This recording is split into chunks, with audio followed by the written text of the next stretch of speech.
Welcome.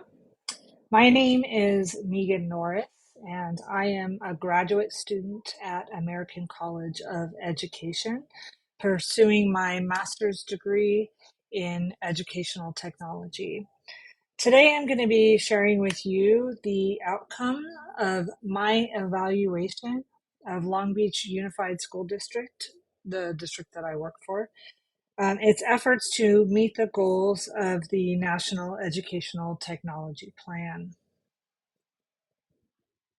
The National Educational Technology Plan, which moving forward I will refer to as the NETP, is a vision for how technology facilitates learning through the lens of five different areas: learning, teaching, leadership, assessment, and infrastructure.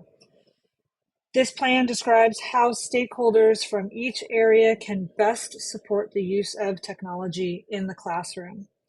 It describes key ideas and strategies used to create educational opportunities that will lead to personal growth and prosperity. Unfortunately, many districts fall short of the goals presented in the NETP, and Long Beach Unified is no different. In some ways, the district has reasons to celebrate, especially how it progressed under the pressure of the COVID-19 pandemic. For example, Chromebooks and hotspots were made available to every student and teacher in the district. And it also adopted a more engaging learning management system that allowed teachers to present information in many new ways. These steps to bridge the digital divide and enhance learning through technology continue to develop today, but there are still identifiable growth areas. And this presentation is going to focus on LBUSD's approach to educational technology and the areas where growth is necessary within each of these five sections of the National Educational Technology Plan, the NETP.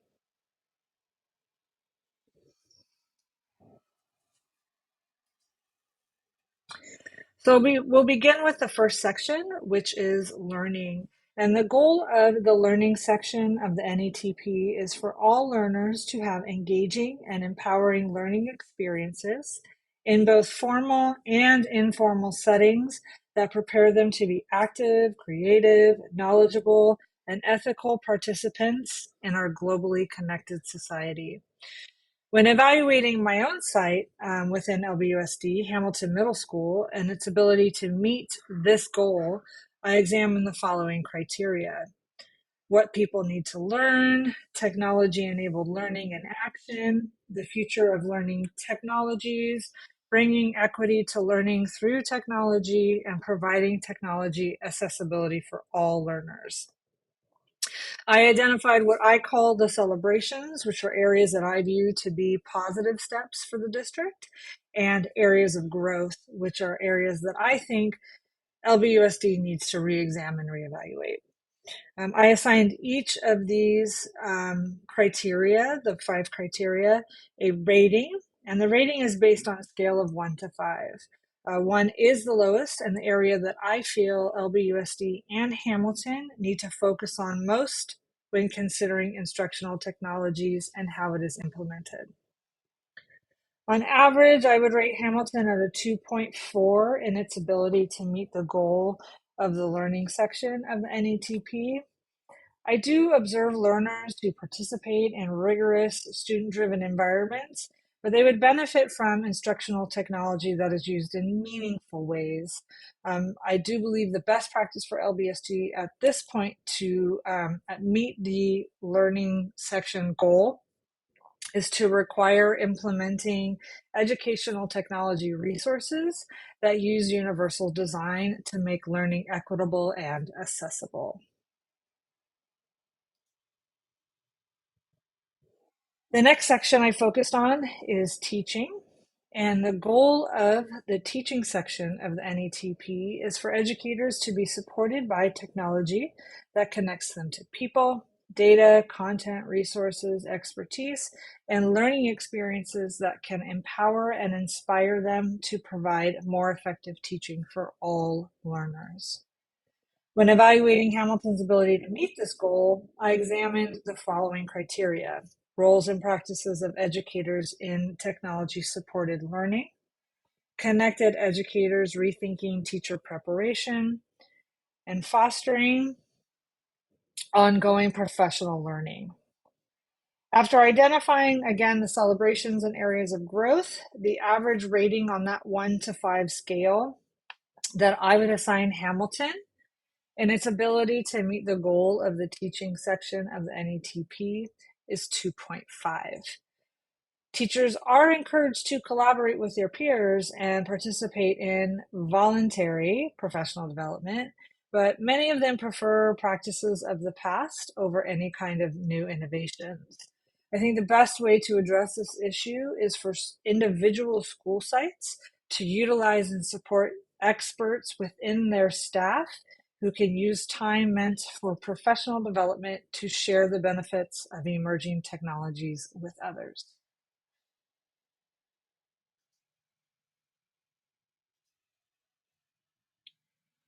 Third, I looked at the leadership section.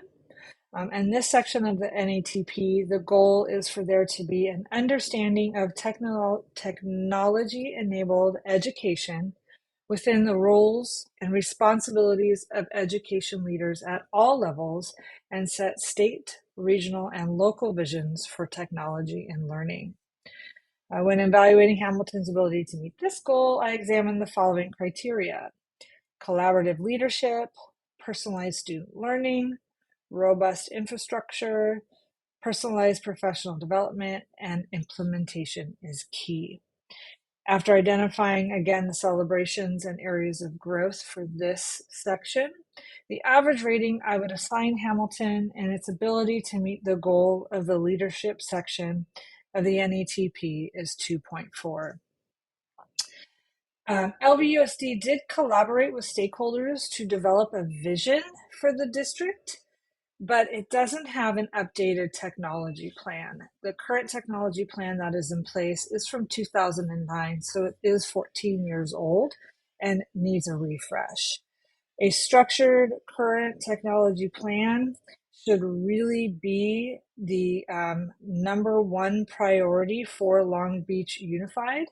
And that plan should include the input of all stakeholders involved in the district's goals for how technology should be used to enhance learning.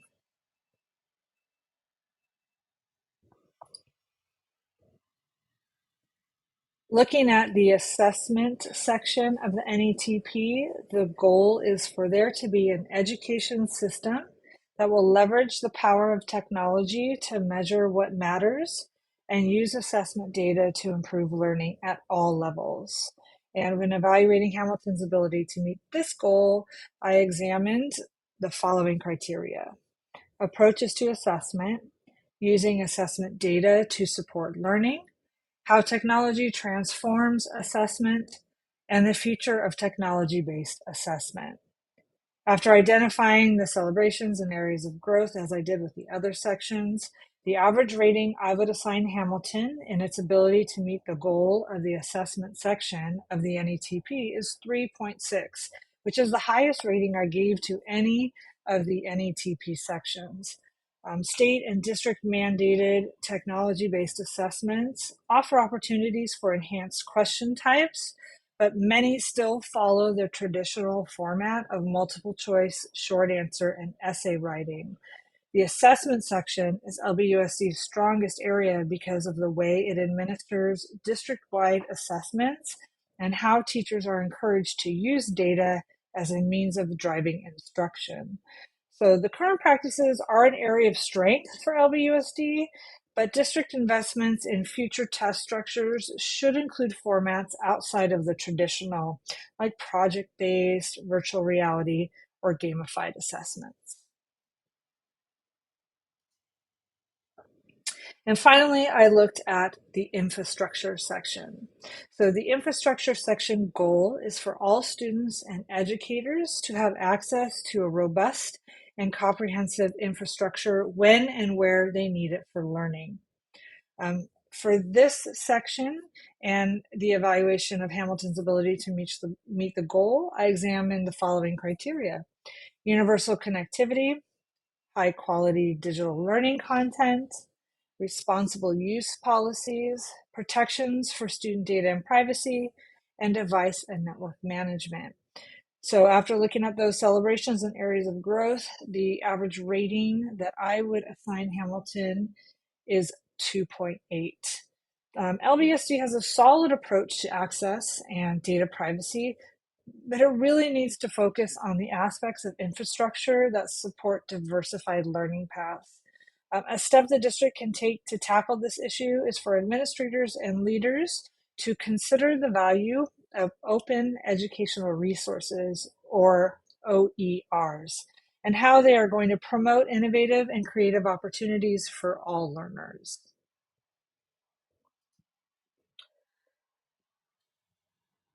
So although LBUSD has reasons to celebrate how it supports learning using instructional technology, it still needs to meet the goals that are presented in the NETP.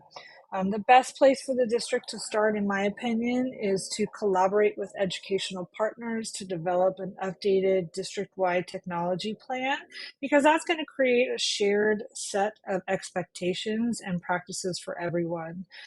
Also, the district needs to best support its learners, and I think to do that, both administrators and teachers should consider the value of open educational resources and how they foster learning opportunities. So if there are any questions, I'll take those now. Otherwise, thank you and have a great day.